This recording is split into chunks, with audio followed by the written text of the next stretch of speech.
Okay जी, अस्सलाम वालेकुम। I hope कि आप सब खैरियत से होंगे। First of all sorry for the inconvenience, I don't know what happened with my hand freeze, जिसकी वजह से आवाज़ नहीं आ रही थी। तो अभी आप लोगों ने मुझे यहाँ पे क्लियर करना है कि आपको मेरी आवाज़ आ रही है। Okay, that's great. Again sorry for the inconvenience. अब हम अपना लेक्चर स्टार्ट करते हैं। अच्छा, आज हमारा जो है वो अमेज़न होलसेल कोर्स का जो है वो ऑफिशियली सेकंड लेक्चर है, और ये one of the most important lecture है, जो कि मैंने आपको पहले भी बताया था, ठीक है। क्योंकि हर कोर्स के अंदर जो है वो कुछ कोर टॉपिक्स होते हैं, कुछ बहुत इंपॉर्टेंट टॉपिक्स होते हैं, जिसमें से एक जो है वो आज का टॉपिक होने वाला है, ठीक है। तो बड़े ध्यान से जो है वो आप लोगों ने लेक्चर लेना है। अब क्योंकि हमारे ऑलरेडी 10 मिनट्स इस चीज़ के अंदर निकल गए थे, तो अब ये होगा कि ये सेशन जो है वो थोड़ा सा लंबा भी होगा, ठीक है। अगर पहला मीटिंग का लिंक जो है वो एंड होता है तो मैं आप लोगों को बता दूंगी, और फिर उसके बाद जो है वो हम लोग सेकंड लिंक शेयर करेंगे 5 मिनट्स के ब्रेक के बाद, और फिर आपने वो भी ज्वाइन करना है, जिसके अंदर मैं आपके सारे क्वेश्चन आंसर जो है वो भी ले लूंगी। ठीक हो गया। अच्छा, अब आज का जो हमारा लेक्चर है वो बेसिकली है प्रोडक्ट एनालिसिस के ऊपर, ठीक है, कि आपने प्रोडक्ट को एनालाइज किस तरीके से करना होता है। कोई भी मॉडल हो, चाहे वो होलसेल हो, चाहे वो आर्बिट्राज का मॉडल हो, चाहे वो पीएल का मॉडल हो, ठीक है, उसके अंदर सबसे मेन चीज होती है प्रोडक्ट एनालिसिस। क्यों होती है? क्योंकि देखें, अब आप जो भी बिजनेस करेंगे, ठीक है, कोई भी बिजनेस करते हैं, वो सारा का सारा आपका बिजनेस जो है वो बेस्ड कर रहा होता है आपके एक प्रॉफिटेबल प्रोडक्ट के ऊपर, सही है। अगर आपको प्रोडक्ट एनालिसिस ही अच्छे से नहीं करना आया है, अगर आप प्रोडक्ट ही अच्छी नहीं ढूंढ सकते हैं, तो आप किस तरीके से बिजनेस को जो है वो पीक्स पे लेके जा सकते हैं। ठीक हो गया। तो इसलिए आज का लेक्चर जो है वो होने वाला है कम्प्लीटली प्रोडक्ट एनालिसिस के ऊपर। जो बेसिक्स थी वो हमने लास्ट लेक्चर के अंदर कवर की थी। अब मैं आप लोगों के साथ जो है वो स्क्रीन शेयर करूंगी, और फिर हम लोग अपना लेक्चर जो है वो स्टार्ट करते हैं।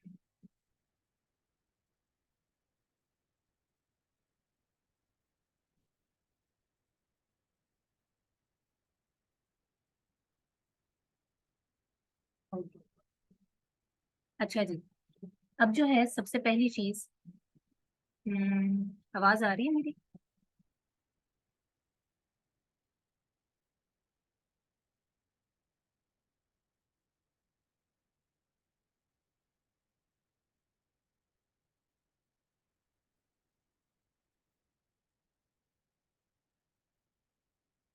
आप लोग काइंडली मुझे बताएंगे कि आपको मेरी आवाज जो है वो बिल्कुल क्लियर आ रही है, कोई इश्यू तो नहीं हो रहा? ठीक है। अच्छा जी, अब सबसे पहले यहाँ पे आप लोगों को दिख रहा होगा कि स्लाइड के अंदर लिखा हुआ है कि व्हाट इज बाय बॉक्स, ठीक है। बाय बॉक्स होता क्या है? जब भी आप होलसेल मॉडल का नाम लेते हैं तो वहाँ पे आप लोग सुनते होंगे कि जो है वो बाय बॉक्स विन करना है, ठीक है, बाय बॉक्स नहीं मिल रहा है, बाय बॉक्स की रोटेशन ऐसी होती है, ये होता है, वो होता है, ठीक है। तो अब मैं आपको यहाँ पे दिखा रही हूँ कि बाय बॉक्स बेसिकली दिखता कैसा है। जब हम अमेजोन के पेज पे जाते हैं, ठीक है, तो हमें जो यहाँ पे बाइंग का सेक्शन दिख रहा होता है बेसिकली, जिसके अंदर लिखा हुआ होता है कि ऐड टू कार्ट करना है आपको, इसी को हम बाय बॉक्स सेक्शन कहते हैं। ठीक हो गया। अच्छा, ये हो गया कि बाय बॉक्स बेसिकली दिखता कैसे है, और अभी मैं आपको आगे जाके जब अमेजोन के पेज के ऊपर भी दिखाऊंगी। अब हम आते हैं अगले पे। अगली स्लाइड है कि जी how to win by box. By box को विन किस तरीके से किया जाता है, ठीक है। इसकी डिफरेंट स्ट्रैटेजीज होती हैं, इसके अंदर बहुत सारे पॉइंट्स जो हैं वो होते हैं कि जिनको आप फॉलो करते हुए बाय बॉक्स को विन कर सकते हो, सही है। सबसे पहली चीज तो ये है कि आपकी जो है वो प्राइस। अच्छा, बाय बॉक्स विन करते हुए जो है एक चीज मैं आपको बताऊं, जब भी आपसे कोई ये बंदा क्वेश्चन पूछेगा कि हम लोग बाय बॉक्स जो है वो किस तरीके से विन कर सकते हैं, ठीक है, तो उसके अंदर सबसे मेन पॉइंट जो होता है वो प्राइस का होता है, ठीक है। प्राइस वॉर जिसको हम लोग कह रहे होते हैं कि आप लोग जो है वो किस तरीके से बाय बॉक्स को विन कर सकते हैं। तो यहाँ पे ये चीज होती है कि बाय बॉक्स के अंदर एक एक सेंट से बड़ा फर्क पड़ रहा होता है, ठीक है। आप लोग अगर अपनी प्राइस को जो है वो दूसरों से थोड़ा सा कम रखेंगे तो आपके चांसेस होते हैं कि आप बाय बॉक्स को विन कर सकते हो, ठीक है। सेकेंड पॉइंट यहाँ पे लिखा हुआ है कि rating also play an important role, ठीक है। अब रेटिंग क्या होती है? रेटिंग बेसिकली होती है रिव्यूज, ठीक है। रेटिंग रिव्यूज हो गए, या फिर आपके जो वो स्टार्स बने हुए होते हैं, 4 स्टार्स हो गए, 5 स्टार्स हो गए, ठीक है। तो आपकी रेटिंग जितनी अच्छी होगी, ये भी एक रोल प्ले करता है बाय बॉक्स को विन करने में। उसके बाद आ जाते हैं कि अगर आपका डिलीवरी टाइम शॉर्ट है, यानी आप जो है वो लोगों को जल्दी अपनी प्रोडक्ट डिलीवर कर सकते हैं, तो ये एक बहुत मेन पॉइंट है बाय बॉक्स को विन करने में। और इस चीज के अंदर ये है कि जब आप एफबीए कर रहे होंगे तो वहाँ पे डिलीवरी टाइम का ऐसा इशू नहीं होता है, क्योंकि वो डिलीवरी टाइम जो है वो आपको अमेजोन खुद से प्रोवाइड कर रहा होता है, ठीक है। एक और नया पॉइंट जो आपका है बाय बॉक्स विन करने में, वो ये होता है कि आपने हमेशा सेल करना है न्यू प्रोडक्ट, ठीक है, नई कंडीशन में सेल करना। और जब आप एफबीए कर रहे होगे तो आप न्यू कंडीशन में ही सेल कर रहे होते हैं, आप यूज्ड कंडीशन में सेल नहीं कर रहे होते। उसके बाद आ जाते हैं अकाउंट मस्ट बी प्रोफेशनल, यानी जो आपके क्लाइंट ने अकाउंट बनाया हुआ है, ठीक है, दो तरह के अकाउंट होते हैं, इंडिविजुअल होता है, प्रोफेशनल होता है। तो प्रोफेशनल एलएलसी बेस्ड अकाउंट होना चाहिए, जो कि यूजुअली होता भी है। उसके बाद आपका स्टॉक और इन्वेंट्री जो है वो अच्छी तादाद में होना चाहिए, एक चीज ये। और दूसरा ये कि आप एफबीए मॉडल जो है वो अडॉप्ट कर रहे हो, ठीक है, आप एफबीएम नहीं कर रहे हो। ये कुछ पॉइंट्स हैं जिनके थ्रू आप बाय बॉक्स को विन कर सकते हैं। अब ये एक बड़ी जनरल सी बात है जिसके अंदर मैं अगर आपको बोलूँ, कोई आपसे वैसे ही क्वेश्चन पूछता है, इन केस अगर आप आगे जाते हो, ठीक है, कोई आपसे पूछता है कि जी आप बाय बॉक्स को विन करने के लिए कौन सी टिप्स हैं वो आप बताएं, तो सबसे मेन जो रोल प्ले करने वाली चीज होती है वो होती है प्राइस, ठीक है। क्योंकि अगर आप एफबीए मॉडल कर रहे हो, आपका अमेजोन जो है वो खुद से डिलीवरी करने वाला है प्रोडक्ट्स की, तो फिर ना वहाँ पे आपको जो है वो डिलीवरी टाइम का कोई इशू होता है, ठीक है, ना बाकी चीजों का। तो मेन चीज जो यहाँ पे रोल प्ले कर रही होती है, सबसे इंपॉर्टेंट फैक्टर वो प्राइस का ही होता है, ठीक है। ये कुछ थ्योरी थी बाय बॉक्स से रिलेटेड।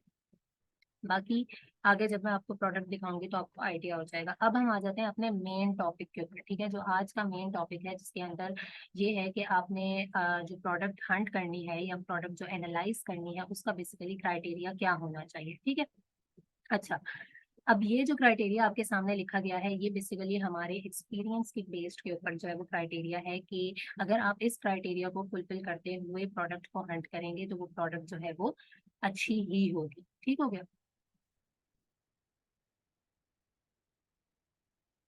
अब यहाँ पे सबसे पहला पॉइंट है कि Amazon should not be selling it. मैं पहले इन पॉइंट्स को एक्सप्लेन करूंगी, इसकी लॉजिक बताऊंगी कि इसके पीछे लॉजिक है क्या, फिर उसके बाद मैं आपके सामने एक प्रोडक्ट एनालाइज करके आपको दिखाऊंगी कि ये सारी चीजें कहाँ पे शो हो रही होती हैं, ठीक है, और आपको कहाँ कहाँ पे ये सारी चीजें मिलेंगी। Because majority of you are beginners, तो आप लोगों को इतना आइडिया नहीं होगा, वो आपको आगे जाके क्लियर हो जाएगा। पहले मैं यहाँ पे आपको हर पॉइंट और उसकी लॉजिक समझा देती हूँ, ठीक है।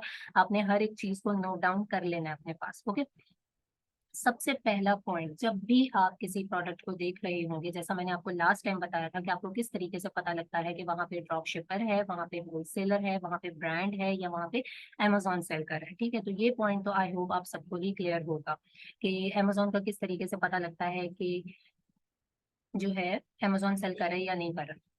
आपने ये देखना है कि कोशिश ये करनी है कि प्रोडक्ट के ऊपर जो है वो अमेजोन ना हो, अमेजोन ना सेल कर रहा हो, ठीक है। अगर प्रोडक्ट के ऊपर अमेजोन है, ठीक है, तो उसकी जो आउट ऑफ स्टॉक रहने की परसेंटेज है वो तकरीबन 80% या 70% होनी चाहिए। ये मैं आगे जाके आपको बताऊंगी कि आप कहाँ पे देखेंगे, आपको कैसे पता लगेगा। अब देखें, Amazon आउट ऑफ स्टॉक होने का मतलब ये है कि जो भी आपका प्रोडक्ट है उस लिस्टिंग के ऊपर अगर कभी भी Amazon आया था, ठीक है, उसने प्रोडक्ट सेल की थी, तो वो 80 से 70 से 80% आउट ऑफ स्टॉक रहा हो, यानी बहुत कम अरसे के लिए ही लिस्टिंग पे आया हो, इन स्टॉक हो, प्रोडक्ट बेची हो, चला गया हो, ठीक है।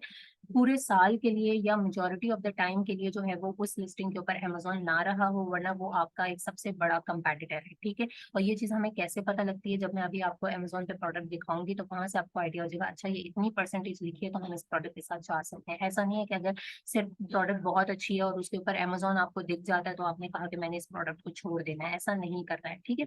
अगला है कि brand itself should not be selling it. हाँ, ये कोशिश आपने करनी है कि जो प्रोडक्ट जिसके साथ आप जा रहे हो वहां पे ब्रांड ना हो तो ही अच्छा है, ठीक है। जिस लिस्टिंग के ऊपर ब्रांड हो और साथ में बाकियों की रोटेशन अच्छी हो रही होती है तो देयर इज ए चांसेस कि वहां पे वो लोग उससे अप्रूवल लेके बैठे हुए हैं, तो वहां पे आपके लिए ये चांस बढ़ सकता है कि आप उस ब्रांड को कांटेक्ट करो। अदरवाइज आपने क्या करना है कि उस प्रोडक्ट के साथ नहीं जाना जिसके ऊपर ब्रांड खुद से सेल करा हो। यूजुअली ब्रांड डोमिनेंट होता है, स्टॉक उसके पास ज्यादा होता है, वो किसी भी टाइम पे आपको आईपी कंप्लेंट भेज के हटा सकता है, ठीक हो गया।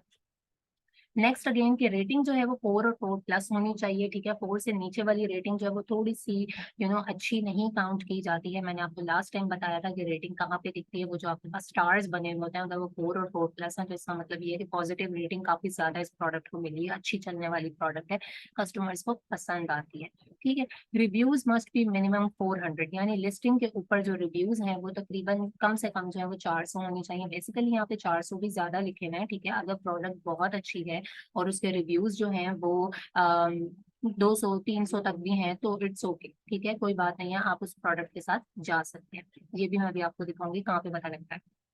फिर उसके बाद है जी कि प्राइस जो है वो तकरीबन 20 से लेके $35 के बीच में होनी चाहिए। अब ये इस तरीके से ये प्राइस इसलिए यहाँ पे लिखी गई है कि जो $20 से $35 तक की जो प्राइस होती है, इसमें आपको सोर्सिंग यूजुअली $10 $12 इतने की मिल ही जाती है। ठीक है, तो इसमें आपके पास एक अच्छा प्रॉफिट मार्जिन बच जाता है, वरना इससे कम भी हो और स्टैट्स अच्छे हो तो आप उस प्रोडक्ट को रख सकते हैं। उसके बाद आ जाता है कि प्रोडक्ट का जो बीएसआर है वो तकरीबन जो है वो 20,000 तक होना चाहिए। ठीक है, शुड बी लोअर देन 20,000। अभी यहाँ पे 20,000 से कम का लिखा हुआ है। बीएसआर होता है बेस्ट सेलर्स रैंक। ठीक है, मैंने आपको लास्ट टाइम भी बताया था, ये जिस प्रोडक्ट का जितना कम होता है ये उतनी अच्छी बात है। ठीक है, लाइक बीएसआर का इस तरीके से होता है, जितना कम है उतनी उस प्रोडक्ट की सेल्स अच्छी होंगी, और जितना ज्यादा होता जाएगा तो आपने ये देखना है, यहाँ पे लिखा हुआ है कि बीएसआर करंट जो है वो तकरीबन 20,000 हो या उससे कम हो। वैसे यूजुअली अगर 50,000 तक भी है तो इट्स ओके, बट प्रोडक्ट के अगर बाकी सारे स्टैट्स अच्छे हैं। ठीक है, ये बिल्कुल एक एग्जैक्ट क्राइटेरिया है। ये क्राइटेरिया इसलिए कि अगर आप इसको फॉलो करोगे तो प्रोडक्ट जो है वो टॉप लेवल की निकलने वाली है। लेकिन अगर बाकी सब कुछ बहुत अच्छा है, बीएसआर उस प्रोडक्ट का 50 तक है, तो आप उसको रख सकते हैं। बाकी 90 डेज का बीएसआर जो है वो तकरीबन 50,000 या उससे कम का होना चाहिए। अगेन दिखाऊंगी कि ये कहाँ पे पता लगता है। उसके बाद है जी कि at least 3 new FBL sellers should be getting sales with reviews lower than 100। अच्छा, अब आप जिस भी प्रोडक्ट पे जाओगे, ठीक है, आपके पास मुख्तलिफ सेलर्स होते हैं, कुछ FBA कर रहे होंगे, कुछ FBM कर रहे होंगे, जो कि मैंने आपको लास्ट टाइम बताया था। FBA वो होते हैं जहाँ पे शिप बाय Amazon.com होता है, और FBM वो होता है जो कि खुद ही सेल कर रहा होता है, खुद ही शिप कर रहा होता है। ठीक है, तो आपने ये कोशिश करनी है कि सबसे पहली चीज तो ये है कि आपकी लिस्टिंग के ऊपर जो है वो तकरीबन 3 जो है वो FBA सेलर्स तो होने ही होने चाहिए, और वो न्यू होने चाहिए। ठीक है, यहाँ पे लोअर देन 100 लिखा हुआ है। अगर किसी लिस्टिंग के ऊपर 2 से 3 सेलर्स ऐसे हैं कि उनके रिव्यू 0 है, 15 है, 20 है, तो वो बहुत अच्छी लिस्टिंग है। क्यों? इसके पीछे वजह क्या है कि क्यों कम रिव्यूज होने चाहिए? क्योंकि जब आप जाओगे ना तो आप बिल्कुल न्यू सेलर होगे। ठीक है, आपके पास रिव्यूज नहीं होंगे, आपके पास कोई रेटिंग्स नहीं होंगी, तो आपको ये आइडिया होता है कि अगर इस प्रोडक्ट के ऊपर एक नया सेलर आया हुआ है, उसके अकाउंट के ऊपर कोई रिव्यूज नहीं है, बिल्कुल 0 रिव्यूज के साथ है, उसके बावजूद उसने जो है वो प्रोडक्ट लगाई हुई और उसके पास बाय बॉक्स रोटेट हो रहा है, तो आपके पास भी चांसेस हैं कि आपको भी बाय बॉक्स मिल सकता है। उसके बाद वही चीज के बाय बॉक्स रोटेशन जो है वो FBA सेलर्स के पास अच्छी होनी चाहिए। Sellers must be lower than 20 होने चाहिए, एंड एटलीस्ट 4 to 6 जो है वो FBA सेलर्स होने चाहिए। ठीक है, अब sellers must be less than 20। अगर प्रोडक्ट के स्टार्ट्स बहुत अच्छे हैं और उस लिस्टिंग के ऊपर 20 से थोड़े से ज्यादा सेलर्स भी हैं, 25 30 भी हैं, तो you can go with it. ठीक है, उसके बाद है कि Amazon should be out of stock in 90 days. वही चीज जो मैंने आपको पहले भी बताई है कि Amazon को 90 डेज के अंदर आउट ऑफ स्टॉक होना है। कितनी परसेंटेज होनी चाहिए ये मैं अभी आपको दिखाऊंगी। ठीक है, so this is the whole criteria. ये बेसिकली वो पॉइंट्स हैं जो कभी भी आपने प्रोडक्ट को एनालाइज करना होता है, तो इन पॉइंट्स को आप बेसिकली निग्लेक्ट नहीं कर सकते। ठीक है, ये आपने लाजमी देखने होते हैं। अब मैं क्या करूंगी कि आप लोगों के सामने एक Amazon के ऊपर प्रोडक्ट खोलती हूँ, और वहां पे मैं आपको दिखाती हूँ कि आपने ये सारे स्टैट्स जो है वो किस तरीके से देखने हैं।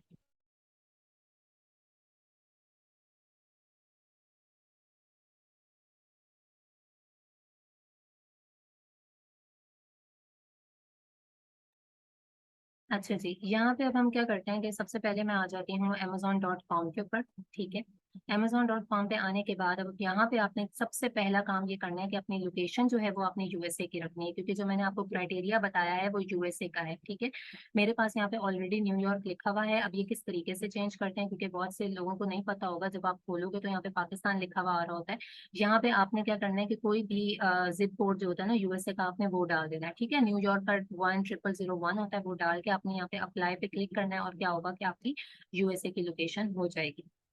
सही है, अब हम जो है वो कोई भी प्रोडक्ट खोल लेते हैं। फॉर एग्जांपल यहाँ पे मैं लिखती हूँ डव बॉडी वॉश। ठीक है, डव बॉडी वॉश लिखते हैं। अब हमारे पास जो है यहाँ पे बहुत सारी प्रोडक्ट्स नीचे क्या हुआ है, खुलना शुरू हो गई है। सही है, डव की बहुत सारी प्रोडक्ट्स आ गई। अब हम रैंडमली कोई भी प्रोडक्ट है वो पिक कर लेते हैं। फॉर एग्जांपल हम इस प्रोडक्ट पे जाते हैं। ठीक है, अच्छा जी, इस प्रोडक्ट पे आ गए हैं। अब हम इसका जो है ना वो एनालिसिस करेंगे उसको देखते हुए। ठीक है, जो हमारी अभी मैंने जो आपके सामने क्राइटेरिया पुट किया है, उसको देखते हुए हम लोग इसको एनालाइज करेंगे। और एक चीज यहाँ पे मैं आपको और बता देती हूँ कि ये देखें कि आप लोगों को ना मेरे पेज के ऊपर ये ईबे, ये वॉलमार्ट भी दिख रहा होगा, ऐसे में ऊपर ही दिख रहा होगा, बीएसआर जो है वो ऊपर दिख रहा होगा, नंबर ऑफ सेलर्स दिख रहे होंगे। तो ये मैंने एक एक्सटेंशन की हुई है, ग्रेवले की यहाँ पे शो हो रही है, ठीक है। आप लोगों ने भी क्या करना है कि ये वाली एक्सटेंशन कर देनी है, आगे नाम लिखे हुए होंगे, मैं आपको बता देती हूँ, आप लोग ये फ्री एक्सटेंशन कर लीजिएगा तो बहुत सी चीजें जो है वो ईजी हो जाती हैं। अब क्या करते हैं कि सबसे पहले हम लोग यहाँ पे क्राइटेरिया, अच्छा मैं आपको वैसे भी दिखाना शुरू करती हूँ तो आपको समझ में आ जाएगा। अच्छा जी, सबसे पहले हम लोग टॉप टॉप की कुछ चीजें जो है वो देख लेते हैं, ठीक है, एनालाइज करते हुए फिर हम उसके बाद नीचे कीपा पे फर्दर जाएंगे, क्योंकि कीपा का टूल जो है वो होलसेल के अंदर सबसे मेजर टूल है, ठीक है, एक ही टूल है, इसी से सारा एनालिसिस हो जाता है। वो मैं आपको बताऊंगी कि आपने किस तरीके से यूज करना है, ठीक है। अब यहाँ पे आप देख रहे होंगे कि ये जो है ये बेस्ट सेलर्स रैंक शो हो रहा है इसकी कैटेगरी के अंदर, ठीक है।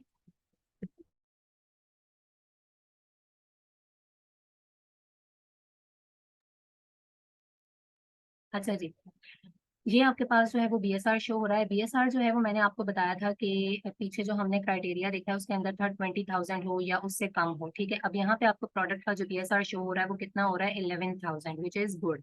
मैंने क्या कहा कि बीएसआर जितना कम होगा उतना अच्छा है, ठीक है। तो 11,000 का मतलब है कि एक चीज तो इसके ऊपर फुलफिल हो गई है कि इसका बीएसआर अच्छा है। फिर उसके अलावा हमने एक पॉइंट ये देखा था कि लिस्टिंग के ऊपर जो है वो तकरीबन एफपीए 2 से 3 तो होने चाहिए। यहाँ पे हमें ऑलरेडी शो कर रहा है कि इस लिस्टिंग के ऊपर 10 से ज्यादा एफपीए हैं, यानी कि लिस्टिंग अच्छी है, इसके ऊपर एफपीए मौजूद है, ठीक है। फिर उसके बाद हमने बात की थी रेटिंग की, कि रेटिंग जो है वो 4 या 4+ होनी चाहिए। अब यहाँ पे आप देख लो कि 4.6 रेटिंग है, इसका मतलब ये कि 3 पॉइंट्स जो है वो इसके कवर हो गए हैं, which is according to criteria, ठीक है। प्राइस की अगर हम बात करें तो प्राइस यहाँ पे है $18, वहाँ पे थी 20 से 25। अगेन मैंने आपको बताया था कि वो एक एस्टिमेटेड प्राइस है कि इस प्राइस की प्रोडक्ट अच्छी जाती है, लेकिन ये 18 है। अगर इसके बाकी सारे स्टार्ट अच्छे होंगे, जहां से भी आपको कल को इसकी सोर्स मिलती है उसमें अगर आपके पास प्रॉफिट बच रहा है तो you can go with it, ठीक है, कोई ऐसा इशू नहीं है। उसके अलावा हमने बात की थी रिव्यूज की, ठीक है, कि रिव्यूज लिस्टिंग के ऊपर जो है वो मिनिमम कम से कम जो है वो 400 रिव्यूज होने चाहिए जो ओवरऑल लिस्टिंग के ऊपर होते हैं, ठीक है। जो कि मैंने आपको कहा था कि समटाइम्स प्रोडक्ट बहुत अच्छी होगी, 400 भी ज्यादा है, अगर नहीं होते तो कोई इशू नहीं है। अब इसके ऊपर अगर आप देखो तो 2785 रेटिंग है, इसका मतलब ये है कि ये काफी स्टैब्लिश्ड किस्म की लिस्टिंग है और इसके ऊपर रिव्यूज काफी ज्यादा है, तो ये भी एक प्लस पॉइंट हो जाता है। ये हो गए कुछ मेन पॉइंट्स, ठीक है। अब हम यहाँ पे एक और चीज हम देखते हैं कि टोटल नंबर ऑफ सेलर्स आपको कैसे पता लगता है। ये देखें, अभी आप ऊपर जाएंगे ना तो मैं आपको दिखाती हूँ, ये होता है बाय बॉक्स का सेक्शन जो मैंने आपको फर्स्ट स्लाइड में दिखाया था, ठीक है। ये बाय बॉक्स का सेक्शन होता है, ये जो ऐड टू कार्ट वाली चीज होती है ना, बाय बॉक्स का नाम लिया जा रहा होता है होलसेल मॉडल में, बाय बॉक्स, तो वो बेसिकली ये चीज होती है, सही है। अच्छा, उसके बाद यहाँ थोड़ा सा नीचे आप जाते हो तो यहाँ पे आपको शो कर रहा होता है कि कितने सेलर्स हैं, ठीक है, टोटल सेलर्स कितने हैं, 23 हैं, न्यू की कंडीशन में ये लोग सेल कर रहे हैं। और इसके ऊपर जब आप क्लिक करेंगे तो आपके पास सारे के सारे सेलर्स ओपन हो जाएंगे। ये चीज हमने लास्ट टाइम भी देखी थी, ठीक है। ये देखें, ये बंदा जो है ये एफबीएम कर रहा है, ठीक है, इसी तरीके से ये जो है ये एफबीए कर रहा है, इस तरीके से। अब हम आते हैं थोड़ा सा नीचे, ठीक है, ये है कीपा, ठीक है। जब आप कीपा लेंगे तो वो आपके अमेजोन के पेज के ऊपर जो है वो रन हो रहा होगा इस तरीके से।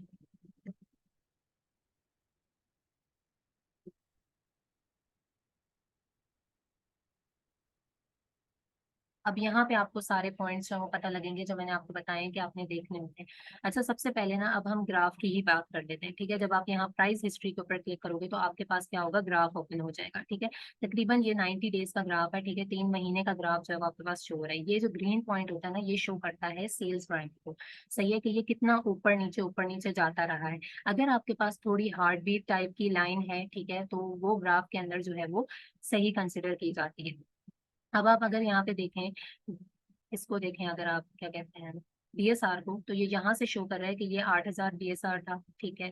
फिर आहिस्ता आहिस्ता आहिस्ता आहिस्ता आहिस्ता आहिस्ता यहाँ पे अगर आप करो तो ये दिखा रहा है कि 42,000 बीएसआर रहा है। फिर उसके बाद और कम हुआ, फिर थोड़ा सा ऊपर गया, फिर थोड़ा सा कम हुआ, लेकिन क्या है इस वक्त 20,000 से बिलो है। यानी देखा जाए तो ओवरऑल 60-60 हजार से नीचे नीचे ही आपके पास बीएसआर जो है वो रहा है, ठीक है, विच इज गुड। फिर उसके बाद हम आते हैं बाय बॉक्स। ये दो चीजें बहुत ज्यादा इंपॉर्टेंट होती हैं जो आपने देखनी होती हैं किसी भी ग्राफ के अंदर, एक बाय बॉक्स का ग्राफ कैसा है, एक बीएसआर का ग्राफ जैसा है। अब बाय बॉक्स का ग्राफ अगर बिल्कुल स्ट्रेट लाइन है, बिल्कुल स्ट्रेट तो नहीं होगी, थोड़ी बहुत ऊपर नीचे होगी, तो इसका मतलब ये है कि बाय बॉक्स की रोटेशन ठीक है, रोटेशन इन सेंस के प्राइस जो है वो ठीक है, ठीक है, प्राइस के अंदर फ्लक्चुएशन नहीं रही है। ये आपको प्राइस दिखा रहा होता है कि किस किस टाइम पे क्या क्या प्राइस रही है। अब यहाँ पे अगर आप देखोगे तो थोड़ा बहुत ऊपर नीचे इसकी प्राइस जाती रही है, बट ओवरऑल ये जो है वो ग्राफ देखने में अच्छा है, ठीक है। अगर ये बीच में बहुत ज्यादा ब्रेक हुआ हुआ होता, लाइक ब्रेक हुए का मतलब है कि बीच में जो है वो ये यहाँ पे टूटा हुआ होता, ठीक है, यहाँ पे गैप आ रहा है, फिर यहाँ पे गैप आ रहा है, यहाँ पे गैप आ रहा है, तो ऐसे ग्राफ या ऐसी प्रोडक्ट के साथ हम नहीं चाहते हैं, क्योंकि इसका मतलब ये होता है कि लिस्टिंग या तो सप्रेस्ड होती रही है, ठीक है, लिस्टिंग सप्रेस्ड होती रही है, या प्राइस वो होती रही है, प्राइस की वजह से इन्फ्लेशन आती रही है, लाइक लोग जो है वो प्राइस वॉर करते रहे हैं, बहुत ज्यादा ऊपर नीचे करते रहे, तो अमेजोन ने खुद से सप्रेस्ड कर दी, या फिर ब्रांड जो है उसने सप्रेस्ड कर दी और सारे के सारे सेलर्स जो है वो गायब हो गए, ठीक है। तो इसलिए आपने ऐसे ग्राफ को अवॉइड करना। उसके बाद आपने करना होता है कि आप आते हो डाटा पे, ठीक है, जब आप डाटा पे क्लिक करेंगे तो आपके पास यहाँ पे प्रोडक्ट डिटेल्स जो है वो शुरू हो जाएंगे, ठीक है। अभी आप देखिएगा कि आपके सामने जो है वो क्या ओपन होता है। अच्छा, अब हमने जो है वहां पे डिस्कस किया था कि करंट बीएसआर जो है वो इतना होना चाहिए, 90 डेज का बीएसआर इतना होना चाहिए, वो चीज आपको कहाँ पे दिखती है, ठीक है। ये देखें, यहाँ पे आपको ये शो कर रहा है कि करंट बीएसआर जो है वो इसका 12,000 है, ठीक है। 90 डेज, ये 30 डेज का है, 60 डेज का है, 90 डेज का है। 90 डेज का बीएसआर कितना है, 17,000 शो हो रहा है, इस तरीके से 180 डेज का जो है वो इतना हो रहा है। हमने देखा था 90 डेज का अराउंड 50,000 तक अगर होगा तो अच्छा है। यानी इस प्रोडक्ट में अगर हम बीएसआर की बात करें, जो बहुत इंपॉर्टेंट चीज है, तो वो इसका ओवरऑल क्या रहा है, अच्छा ही रहा है, ठीक है। उसके बाद हम आ जाते हैं कि ये बाय बॉक्स की करंट प्राइस है, ठीक है, ये इसकी 90 डेज की प्राइस है और ये इसकी 180 डेज की प्राइस है। अगर आप तीनों प्राइजेस को देखो तो ये कोई ज्यादा वक्फा नहीं है इनके बीच में, यानी ओवरऑल पूरे 90 डेज में इस लिस्टिंग के ऊपर प्राइस जो है वो एक जैसी ही रही है, जिसकी वजह से हमारे पास वो पिंक कलर की जो लाइन थी वो भी कोई बहुत ज्यादा मूव नहीं हुई हुई थी, अच्छी थी, ठीक है। एक हमने बात की थी कि लिस्टिंग के ऊपर जो है वो अमेजोन ना हो, अमेजोन 90 डेज में जो है वो तकरीबन 80% तक जो है वो आउट ऑफ स्टॉक रहा हो, या 70% तक आउट ऑफ स्टॉक रहा हो, वो आपको कैसे पता लगेगा।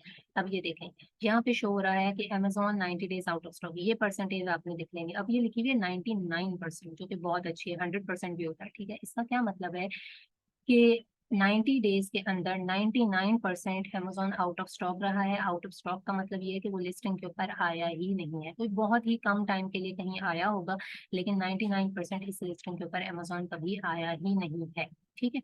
और ये चीज़ ना आपको ग्राफ में भी दिखती है, अगर मैं आपको बताऊं तो ये जो ऑरेंज कलर की लाइन होती है ना, ये अमेजोन शो कर रही होती है, ठीक है। ये देखें थोड़ी सी दिखा रहा है यहाँ पे, यानी ये इतने से टाइम के लिए, थोड़े से टाइम के लिए अमेजोन यहाँ पे कहीं आया था, अदरवाइज अमेजोन आया ही नहीं है। बस ये डाटा जो है ना, इसके अंदर आपने ये कुछ चीजें जो है वो देखनी होती है, ठीक है। उसके बाद मेन चीज होती है बाय बॉक्स स्टैटिस्टिक्स। यहाँ पे आके आपने देखना होता है रोटेशन, कि बाय बॉक्स की रोटेशन कैसी है, रिव्यूज देखने होते हैं। अब देखें, अब तक जो है वो इस प्रोडक्ट के ऊपर सब कुछ अच्छा अच्छा जा रहा था, लेकिन एक चीज जो है जहाँ पे हम बात कर रहे हैं रिव्यू काउंट की, तो यहाँ पे इस प्रोडक्ट के ऊपर मेजोरिटी के रिव्यूज जो है वो बहुत ज्यादा हाई है, न्यू सेलर हमें कोई नजर नहीं आ रहा, ठीक है। लाइक देखें कितने हाई रिव्यूज हैं, सारे पुराने सेलर्स हैं। स्टॉक की बात करें तो ठीक है, एक के पास जो है वो थोड़ा ज्यादा स्टॉक है और ये डोमिनेंट भी रहा है। अब आपने ये देखना होता है प्रोडक्ट के अंदर कि कोई भी सेलर जो है वो डोमिनेंट ना रहा हो परसेंटेज वाइज, ठीक है, यानी 50% से ऊपर किसी के पास बाय बॉक्स ना गया हो। और ये अभी हम 30 डेज की बात करें, आप 90 डेज में भी इसको चेक कर सकते हैं, ठीक है। अच्छा, अब यहाँ पे क्योंकि एक सेलर जो है वो डोमिनेंट है, ये भी अच्छी बात नहीं है, 50% क्रॉस ना हो तो वो बेटर होता है, फिर ये स्टॉक भी बहुत ज्यादा लेके बैठा हो, तो ये एक अच्छा पॉइंट यहाँ पे नहीं है। उसके अलावा यहाँ पे देखो, आपको ये जो टिक दिख रहे होता है ना, इसका मतलब ये होता है ये जिन जिन के ऊपर टिक लगा हुआ है, ये सारे क्या कर रहे हैं, ये एफबीए कर रहे हैं, ठीक है। ये एफबीएम, जिनके ऊपर टिक नहीं लगा हुआ होता वो सारे एफबीएम सेलर्स हैं। ये मैं आपको बता रही हूँ कि आपने किस तरीके से रीड करना होता है बेसिकली बाय बॉक्स स्टैटिस्टिक्स को कीपा में, ठीक है। ये शो कर रहा है परसेंटेज, तो कितना परसेंट इसको बाय बॉक्स मिलता रहा है। ये शो कर रहा है कि इसने कितनी एवरेज प्राइस के ऊपर सेल किया है। ये इसके पास इस वक्त कितना स्टॉक मौजूद है, ये इनके स्टोर का नाम होता है। ये यहाँ पे बता रहा है ये एफबी है, ये एफबीएम है। ये इसकी रेटिंग है कि कितने परसेंट इसकी पॉजिटिव रेटिंग है। ये इसका रिव्यू काउंट है, और यहाँ पे शो करेगा कि इसको कब कब मिला है। इसको 4 आवर्स अगो मिला है, ठीक है, इसको 5 डेज अगो, 14 डेज, इसको बिल्कुल अभी अभी मिला है, इसको 14 घंटे पहले मिला है, इसको 23 दिन पहले मिला है, लेकिन ये आउट ऑफ स्टॉक भी जा चुका है तो है ही नहीं, इसलिए इसको शायद 23 डेज अगो मिला है, फिर 4 मिनट्स अगो है, फिर 24 डेज अगो और 52 मिनट्स अगो, इस तरीके से। ओवरऑल अगर हम लोग देखें कि लास्ट डेज की रोटेशन को देखें तो ये कुछ मिक्स ही है, बहुत ज्यादा अच्छी नहीं है, ठीक है। लाइक इसको 5 डेज अगो मिला है, इसको भी मिलना चाहिए था, ठीक है, इसको 14 डेज अगो मिला है, दोनों के पास स्टॉक इस वक्त शो हो रहा है, लेकिन उसके बावजूद इनके पास बाय बॉक्स नहीं गया। ना जाने की ये वजह भी हो सकती है कि इन्होंने बहुत ज्यादा हाई प्राइस लगाई हुई हो, इसलिए ना गया हो, ठीक है। लेकिन ऊपर वाले ने 19.32 लगाई हुई और उसके पास गया है। तो इस तरीके से क्या देखते हैं आपके बाय बॉक्स रोटेशन के बाय बॉक्स जो है वो कितने फ्रीक्वेंटली किसी के पास जा रहा है, ठीक है। आगे पीछे होना चाहिए, लाइक 1-2 दिन के गैप से, कुछ घंटों के गैप से अगर मेजोरिटी को मिल रहा है, इसका मतलब क्या है कि रोटेशन अच्छी है, ठीक है। तो अभी तक हमने क्या किया कि जितने भी पॉइंट्स थे उनको हमने यहाँ पे कवर किया। इसके अलावा एक और चीज जो आपने कीपा को यूज करते हुए देखनी होती है, वो होती है ऑफर्स, ठीक है। ऑफर्स के अंदर जाके आप लोगों को ये पता लगता है कि कौन सा सेलर कब आया था, उसके पास कितना स्टॉक है और कितना वो बेच चुका है। फॉर एग्जांपल लेते हैं, ये सबसे पहले सेलर की लेते हैं, ठीक है। यहाँ पे शो कर रहा है कि ये 8 मंथ्स अगो आया था, ठीक है। 8 मंथ्स अगो आने के बाद यहाँ पे इसके रिव्यूज हैं, इसकी रेटिंग है, इसका नाम है, ठीक है। और ये शो कर रहा है कि इस वक्त इसके पास 6 का स्टॉक मौजूद है। 138 जो है ये सोल्ड आउट कर चुका है, और 30 डेज के अंदर इसने 24 यूनिट्स जो है वो निकाले हैं। अब आपने ये देखना होता है कि क्या सारे सेलर्स जो हैं वो इनके अच्छे यूनिट्स निकल रहे हैं। ये देखें, एक के निकले हैं, ठीक है, एक के 3 निकले हैं, 90 टोटल कर चुका है, 5 पड़े हुए हैं। फिर उसके बाद ये देखें, इसके पास 50 का स्टॉक है, इसके पास 12 का है, लेकिन इन दोनों पे क्या हुआ, यूनिट्स नहीं सेल हुए हुए हैं, ठीक है। इसी तरीके से इसके तो हुए हुए हैं, ये है, ठीक है। इसके पास काफी टाइम से बाय बॉक्स की रोटेशन नहीं हुई है, जो कि अभी हमने ग्राफ में भी देखी थी। सही है, यहाँ से आप लोगों ने आइडिया लगाना होता है कि कौन सा सेलर कितने टाइम पहले आया है और उसके पास जो है वो कितना उसका स्टॉक जो है वो निकलता रहा है। यहाँ से आपको पता लग जाता है, ये 64 मंथ्स अगो आया है, यानी बड़ा पुराना सेलर है। ये 7 मंथ्स अगो आया हुआ है, ठीक है। तो यहाँ से आपने देखना होता है कि क्या वाकई इनका स्टॉक निकल रहा है, क्योंकि कुछ प्रोडक्ट्स जो है ना वो बहुत अच्छी होती हैं, उसके ऊपर बाय बॉक्स की रोटेशन भी बहुत अच्छी होती है, लेकिन क्या होता है कि जब आप ऑफर में आके देखते हो तो यहाँ पे आपको पता लग रहा होता है कि यहाँ पे इसके यूनिट्स ही नहीं निकल रहे, यानी लिस्टिंग में कुछ ऐसी गड़बड़ है कि क्या हो रहा है कि बायबॉक्स तो रोटेट हो रहा है लेकिन सेल्स नहीं आ रही, या तो कस्टमर लेना नहीं चाह रहा या कोई और वजह, ठीक है। एक चीज ये भी हो सकती है कि अगर आप ये देखें कि किसी सेलर ने प्राइस बहुत ज्यादा हाई लगाई हुई है, इसलिए उसके पास बाय बॉक्स भी नहीं जा रहा है और उसके यूनिट्स भी सोल्ड आउट नहीं हो रहे। लेकिन यहाँ पे अगर हम देखें तो इनकी प्राइस में कोई ज्यादा गैप नहीं है, इसकी प्राइस कम है, उसके बावजूद भी इसका यूनिट नहीं गया है, ठीक है। अब यहाँ से देख लेते हैं कि कोई पॉइंट ऐसा जो मैंने यहाँ पे कवर ना किया हो, ठीक है। अमेजोन को किस तरीके से देखा जाता है, कीपा में वो हो गया, ब्रांड को कैसे देखना है, रेटिंग हो गई, रिव्यूज हो गए, प्राइस हो गई, करंट बीएसआर, 90 डेज का बीएसआर आपको कहाँ पे पता लगेगा, कितने सेलर्स हैं, और एफबीए आपको कैसे पता लगते हैं, आपको साइट पे बाय बॉक्स के बॉक्स में भी पता लग जाते हैं, ठीक है, जो कि मैंने आपको लास्ट टाइम देखना बताया था। और इसके अलावा आपको कीपा में भी पता लग जाते हैं, ठीक है। बाय बॉक्स की रोटेशन आपने कैसे देखनी है ये आपको पता लग जाता है। उसके अलावा सेलर्स मस्ट बी लोअर, वही चीज कि आपको कैसे पता लगेगा कि सेलर्स कितने हैं कितने नहीं है, वो भी साइट पे लिखा हुआ था, ठीक है। Amazon should be out of stock in 90 days, अगर इन स्टॉक हो तो बहुत स्मॉल पीरियड ऑफ टाइम के लिए हो, और ये चीज भी हमने इस प्रोडक्ट में देख ली है कि 90 डेज में जो है वो 99% आउट ऑफ स्टॉक है। 99% इसलिए था, 100% इसलिए नहीं था, क्योंकि थोड़े से टाइम के लिए कहीं बीच में वो आया है, यहाँ पे ये शो हो रहा है, ठीक है। अच्छा, लेस देन 1 मिनट रह गया है, ये मीटिंग जो है वो अभी खत्म हो जाएगी, और अभी मैं भेजूंगी नया लिंक, और क्योंकि अभी ये सब कुछ आपके लिए न्यू है तो आप उस पर मुझसे क्वेश्चंस पूछेंगे, ठीक है। जो आपको चीज समझ में नहीं आई है मैं उसको दोबारा से रिपीट करूंगी और आपके सारे क्वेश्चन आंसर्स दूंगी, क्योंकि ये एक फ्लो में मैंने आपको सब कुछ समझाया है, ठीक है। बहुत सारे आपके दिमाग में भी क्वेश्चन आए होंगे जो आप दोबारा से पूछना चाह रहे होगे, देखना चाह रहे होगे, तो वो मैं अभी आपको बता दूंगी, ठीक है। लेकिन 5 मिनट्स का ब्रेक होगा बीच में, ठीक है। 5 मिनट्स के बाद जो है वो मैं आपको सेकंड लिंक भेजूंगी, और आपने लाजमी ज्वाइन करना है, क्योंकि मैं 1-on-1 आपके सारे क्वेश्चंस ले लूंगी, प्रीवियस लेक्चर के भी और आज वाले लेक्चर के भी, क्योंकि ये बहुत इंपॉर्टेंट है। जो क्वेरीज, जो आपके दिमाग में चीज है, वो आपने क्या करना है, अभी मुझसे पूछ लेनी है, ठीक है। ओके हो गया, चलें, मैं आपको जो है वो अभी सेकंड लिंक भेजती हूँ।